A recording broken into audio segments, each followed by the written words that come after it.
How's it going, everyone? Today we are going to look at two figures from the Walmart exclusives. We've got the Praetorian Guard and also Jedi Luke and a whole bunch of other stuff I bought because, Horse Friday just happened. Here's the Praetorian Guard out of package. He is a wonderful mixture of hard goods and soft goods.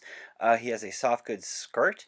Here's a close-up of his helmet. These are all just based on Kendo uniforms or armor. You can look it up on Google. There's a ton of them out there. But this is a super articulated figure. They did it right. They gave us hip joints with a swivel, ankle joints, you name it, we get it. And of course, the Praetorian Guard is the legacy of the Royal Guard, and we have a rich legacy of those figures, and they just put those out in a super articulated form too. The other figure we're going to look at really quick is the other Praetorian Guard from the 2-pack that also came with Rey.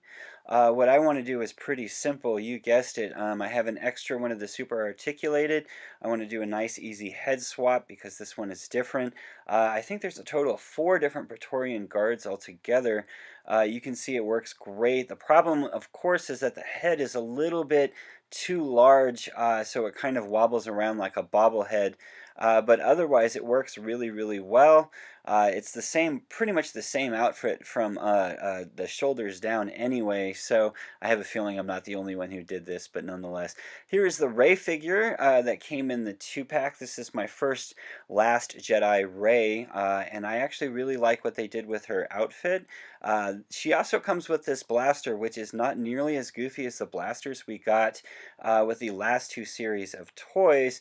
It doesn't go with Rey, but what I will be doing is I will be giving it to one of my Resistance troopers that we had left over from The Force Awakens.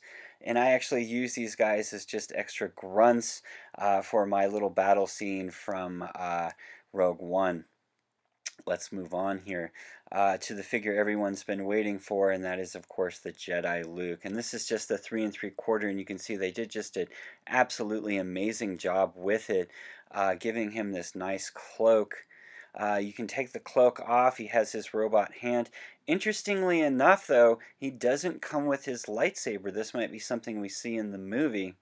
And then we have, the wonderful scene with Rey giving the lightsaber back to Luke, and this is, of course, where we last left our 2 adventurers.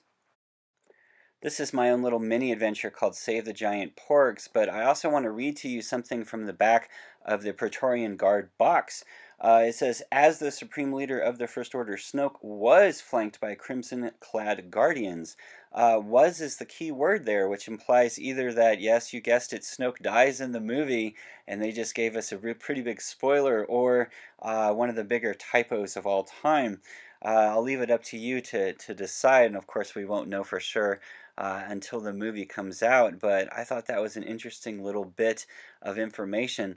This is, of course, Rey trying to take on the 2 Praetorian Guards by herself, and she's doing a pretty good job, but unfortunately her 6 points of articulation just do not match their mighty, mighty super articulation, as you can see.